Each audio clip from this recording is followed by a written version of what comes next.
Hi guys, കാറ്റത്തെ കിളിക്കൂട് promo റിവ്യൂവിലേക്ക് എല്ലാവർക്കും സ്വാഗതം. അങ്ങനെ സുഭാഷ് ഹാപ്പിയായി തന്നെ ചിരിക്കുന്നതൊക്കെ കണ്ട് ഭാസ്കരനും മറ്റുള്ളവർക്കുമൊക്കെ പേടിയാവുന്നു. ഇനി സുഭാഷിന്റെ സമനില വല്ലതും തെറ്റിപ്പോയോ എന്ന്.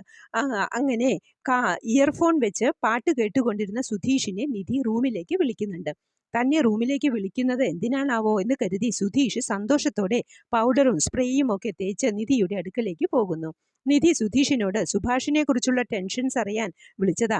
അന്ന് ആ ജോത്സ്യൻ പറഞ്ഞത് കേട്ടിട്ടേ സുഭാഷ് ഏട്ടൻ രാത്രി വീട് വിട്ടു പോയതാ. സമാനമായ ഒരു സാഹചര്യമാണ് ഇന്നും ഉണ്ടായിരിക്കുന്നത്.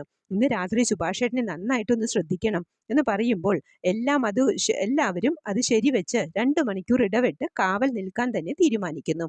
സുധീഷ് പതുക്കെ പറയുന്നുണ്ട്, എടാ നമ്മളെല്ലാവരും ഉറങ്ങിയ സമയത്ത് പതുക്കെ എഴുന്നേറ്റ് സ്ഥലം വിട്ടെങ്കിലോ?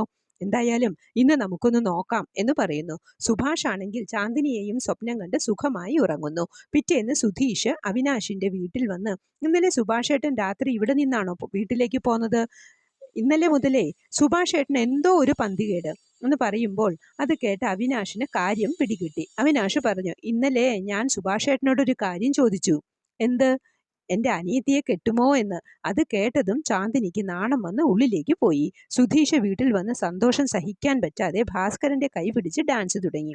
ഇതെന്ത് പറ്റി എന്നറിയാതെ എല്ലാവരും ആകാംക്ഷയോട് നിൽക്കുമ്പോൾ നമ്മുടെ സുഭാഷ് ഏട്ടന് ഹാപ്പി ആയിട്ടൊരു കാര്യം നടക്കാൻ പോകുന്നു.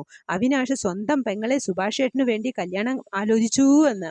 അത് കേട്ടതും എല്ലാവർക്കും സന്തോഷമായി. നമ്മൾ പ്രേക്ഷകരും കാത്തിരുന്നത് അത് തന്നെയാണ് അല്ലേ?